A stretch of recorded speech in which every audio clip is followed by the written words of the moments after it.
Wanda keepana sagantaa keenya ni eegalla. Sa'aatiin keenya baay'ee deemee jira.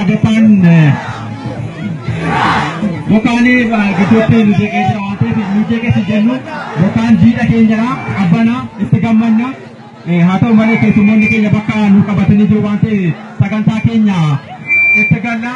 Kanaaf ammas kan daballee sirriitti utuu sagantaan keenya hin eegalamin sagantaa gidduutti akka hin jeeqamne jechaadha. Namoonni akka olii gadi fiinne adara namoonni sabbara dhaabatanii jirtan daa'imman kan qabdanii jirtanii gannuu bu'aa gadi nu bu'aati gara dirree bal'aa kan harka bitaadhaa dirree bal'aatu jira iddoo bal'aatu jira waan ta'eef adaraa namoonni sabbara jirtan utuu sagantaan keenya hin jeeqamin jechaadha. Sagantaa daawwatanii olii gad deemuudha gara dirreetti nu bu'aasanii jenna wal dhaggeeffanna. Sagantaa keenya hin eeganna sagantaan galamuun dura utuu iddoo nu qabatanii.